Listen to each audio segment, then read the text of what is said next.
The ocean cast its spell on me that day. And its mystery still consumes me.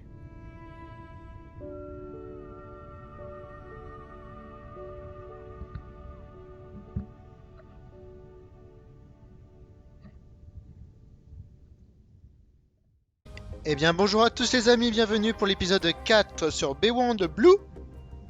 Et c'est parti pour une nouvelle journée. Jour 7, je suis sur le point d'entrer dans la zone aphotique. Je suis la famille d'Andrea jusqu'au mont sous-marin où j'espère l'observer chasser. Irina a testé nos échantillons et craint la présence d'une prolifération d'algues toxiques à proximité. Je dois donc garder un œil là-dessus, compris. Je suis également à l'affût d'autres tortues, je sais qu'elles sont là-bas, prêtes à plonger. C'est parti. Oh, c'est beau. Hello everyone, welcome, or welcome back. I'm diving near a seamount region, also known as the Twilight Zone, because it is just beyond reach of the sun. And we'll be taking some questions live, so be nice. We'll also be testing a playback system to interact with whales.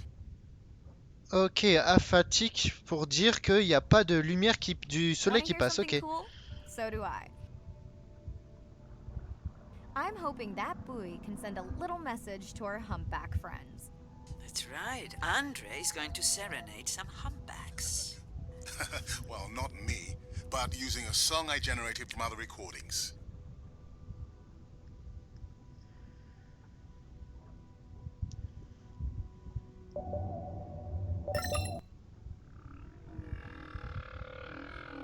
Ça c'est un cachalot ça. Ça c'est étrange. Alors, le plus proche, 46 mètres, ça doit être là-bas.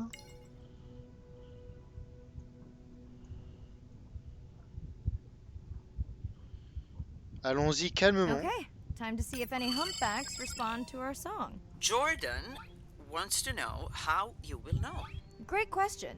If we have recorded him before, we'll see if the influence of our song affected his. Scientists believe whales from one region can influence the song of whales from another when they mix.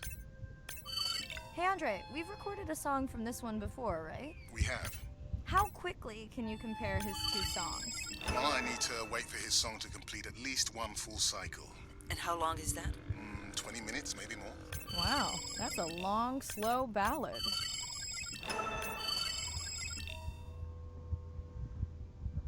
Ok, on va aller là-bas. Vers le son étrange. Tac.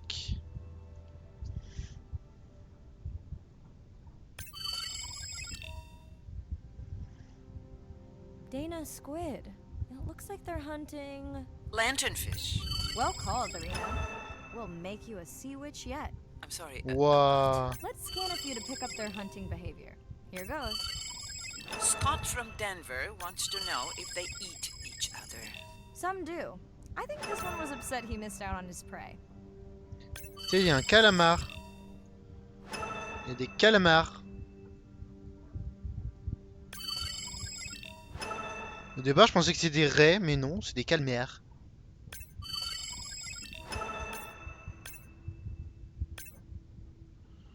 On les a tous fait, c'est bon? Apparemment oui. Allons là-bas.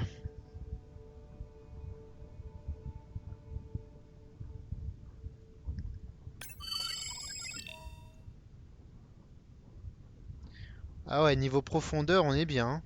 La vache.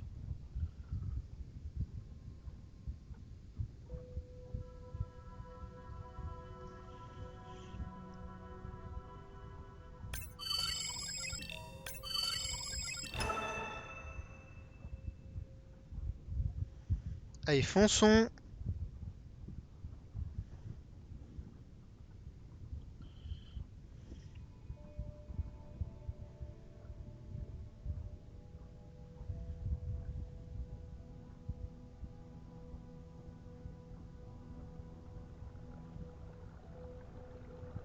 C'est quoi ces trucs? Oh là, il y a du scan là. Is that the same one we saw before?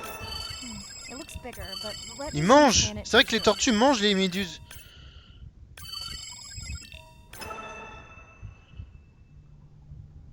Alors, hop. We can run the sample in the lab, but I am sure this is a different one. Do they typically travel together? Would it be surprising to find two this far off course? Yes, it would be.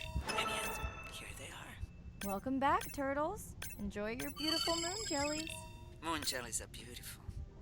There is a decent chance this jelly will regenerate itself. Ouais, c'est vrai qu'elles sont jolies, hein. In fact, a few species of jellyfish are technically immortal.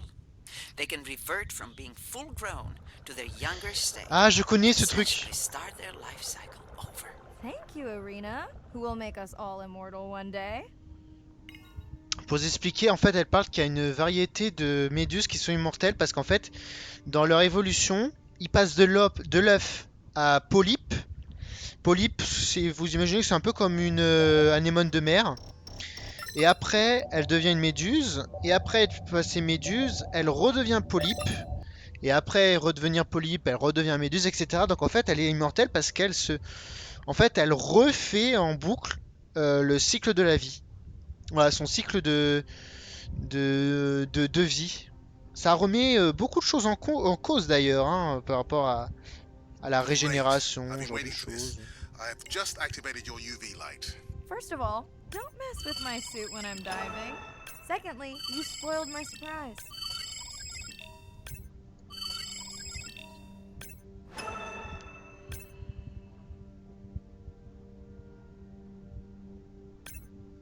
Faut que je fasse un scan avec la lumière blanche, c'est ça le délire?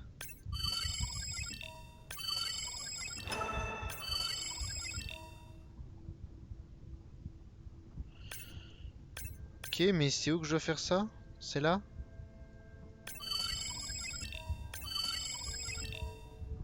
Ok, c'est là? What am I looking for here? Oh, one of our sperm whale tags must have fallen off. Andre, you really need better glue for these. I don't use glue. Ok.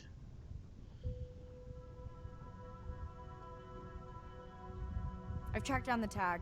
It's in a cave. I wonder how it got in here.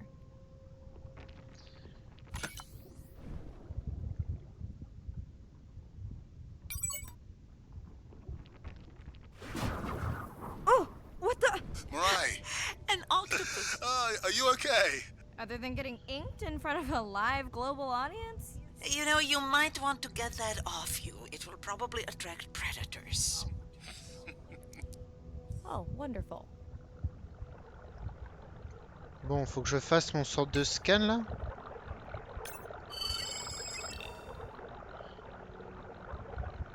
Attends.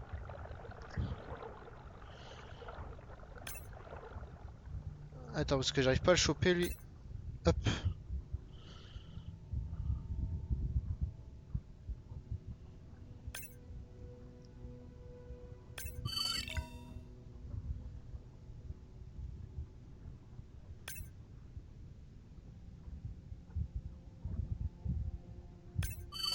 Swell sharks have developed biofluorescence to communicate with each other.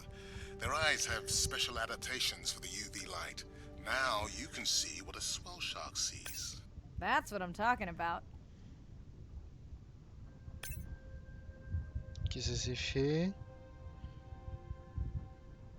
Ok. Bah c'est bon alors du coup. Ouais, c'est bon, c'est fait. Faut que j'en chope un autre, c'est ça?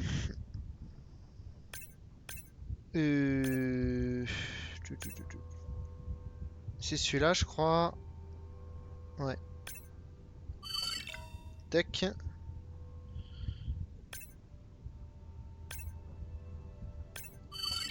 Voilà. Next you can try the black light I installed in your sub. You did not.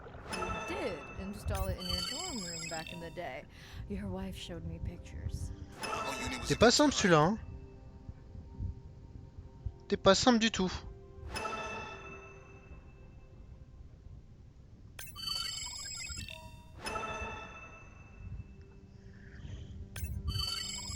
Okay, last boy of the dive. How are you feeling? Chances of suit holding out until the end of the dive? Good. Hope of seeing if our humpback song had any effect? Well... You know this, but for the viewers, science is not magic, it takes patience. I'd like to believe in a little magic. Eh ben, c'est droit devant. Oui, la science n'est pas une magie, mais elle demande de la patience. Sperm whale, I think it's... Yes, it's hunting! First time we'll be able to document it with Andre's technology.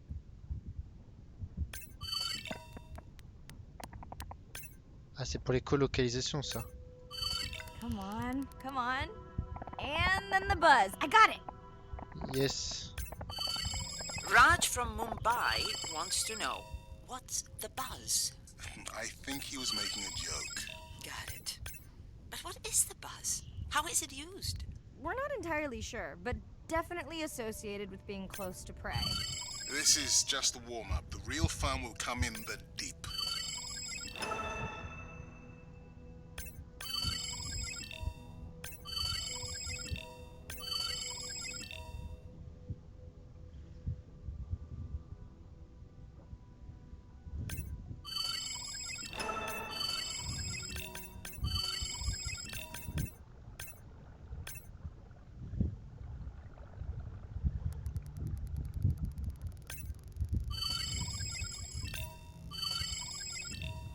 Ok. Andre. Well, there's no way these little ones are thousands of miles off course. Right, Andre? Give him a minute. Tac. Right. Let's scan a few of these to get their gender. There's a tiny tag here. Andre?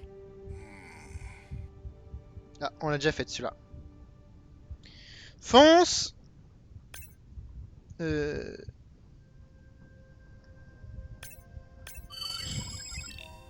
Hop. Oh, t'es mignon, toi, tu es tout mignon. Chen from Shanghai Voilà. wants to know why you care about their gender.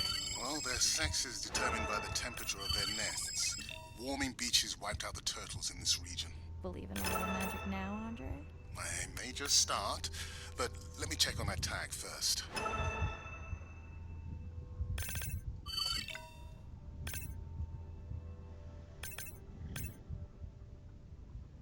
J'ai tout ça à scanner?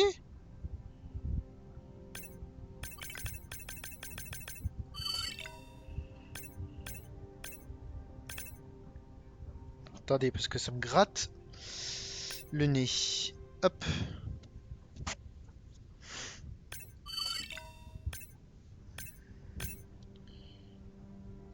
Ah bah en fait j'avais fini hein. J'avais fini. Pas grave hein. Au moins on les a badgés.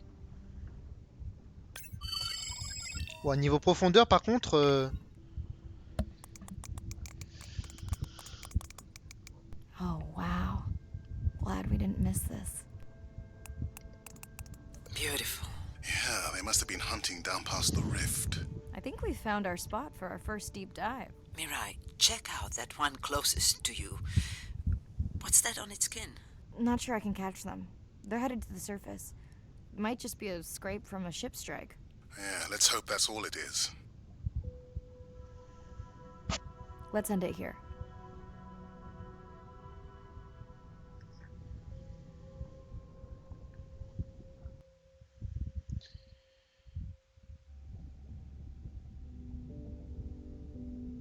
I know it seems like Andre worries about everything.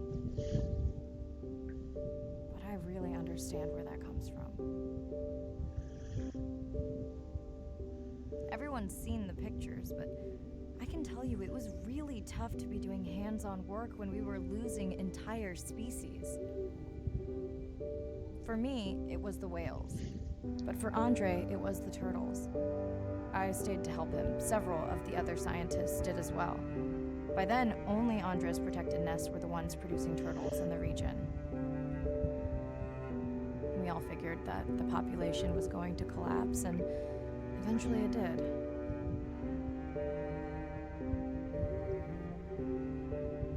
But seeing this large large man spend day after day carrying tiny turtles from the nest to the water, it inspired us to stay.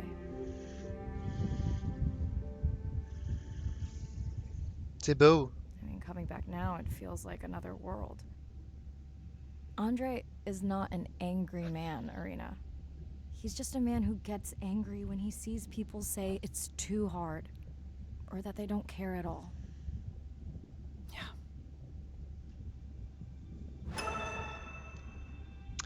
Ouais, on va aller voir, rassurez-vous, mais d'abord...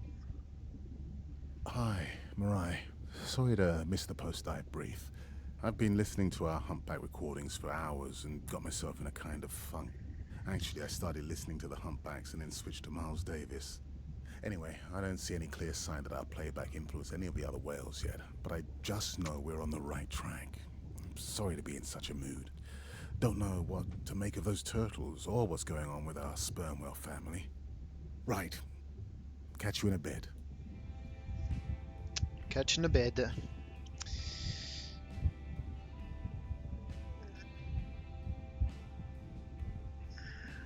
Plongée prête. Bah attendez, avant de faire la plongée, on a des choses à voir.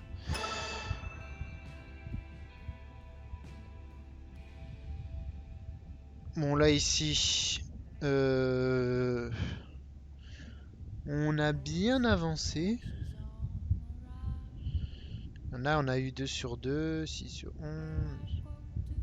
Ouais, vous avez vu, on a bien échantillonné, hein. On a bien échantillonné. C'est bien parce que la musique elle est un peu plus décontracte. Alors hop. Non, c'est pas ça que je voulais. C'est ça. Ah, il y en a 3 à voir.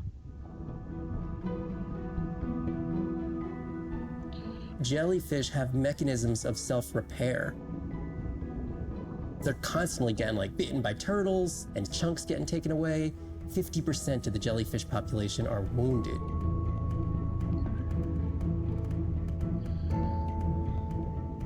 So they've gone through 500 million years living, persisting in the ocean in simplicity, and they've come up with some remarkable ways of living. There's something called the immortal jellyfish and how they age, aging in reverse, which we're just beginning to understand, where they get old and then degenerate back into a youth again. In understanding the gene pathways and how this happens, this could look at, humans. We don't have this capacity to age in reverse. It's like Benjamin Button, and it's here. And it just takes the kind of focus and dedication to look at that jellyfish and to grow that jellyfish and to figure out how to use the best available scientific tools to get at this question. It's just about kind of looking super deeply and letting the secrets unfold. Très intéressant.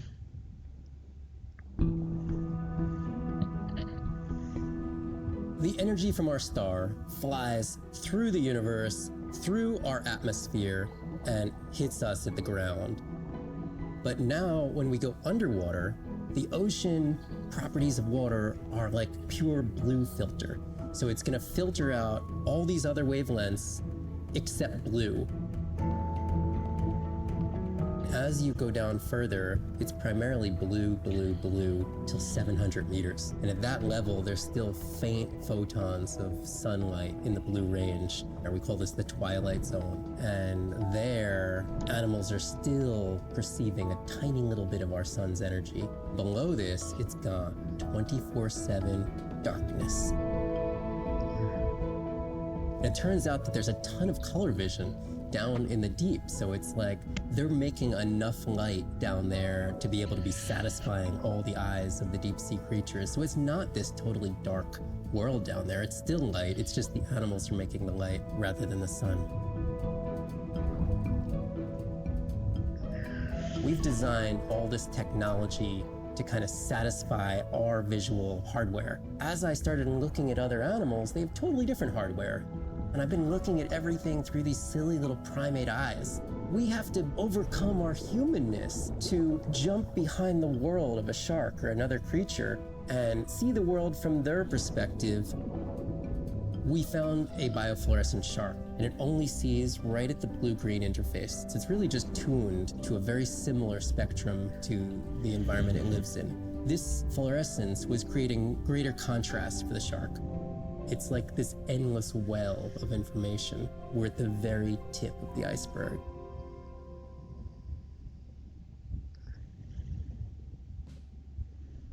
Et c'est parti pour coup de main. These animals travel thousands of kilometers, navigating open oceans that have no physical landmarks. They have that innate ability to find their way. Tortue-lutte. They're only sharing our beach for a short point in time, but they need protection because man has brought an ancient species to near extinction. I got involved at a time when hostilities were very real. People came with guns and machetes to poach a turtle. We would protect these animals at all costs. Because on the high tides, when the tide comes up, this area here will be flooded, right? So when the sea turtle lays her egg, the nest requires a constant temperature. And if we recognize that this nest is in a real bad spot, we choose a spot further inland on the beach that's stable, and then we would evaluate if the eggs were able to hatch because of us moving them. And in both cases, we're always right. So as the villagers began to benefit from the tourism that turtle conservation was creating, they saw that the turtle was worth more to them alive than dead. The children really love sea turtles. We educate them, but we involve them. And by so doing, we get them to a level of interest where they want to become actively involved. When we first started this conservation work, we would encounter at the height of the nesting season 30, 40 turtles. Now we encounter over 500.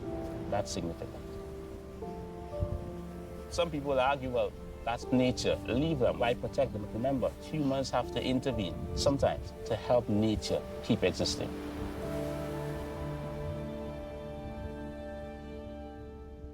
Ouais, c'est pas faux hein, ce qu'il dit, hein. C'est pas faux. Ah bien écoutez, ceci marque la fin de l'épisode 4 sur Bleu. Du coup, on se retrouve la prochaine fois pour l'épisode 5. Des bisous et bonne journée à tous. Ciao ciao.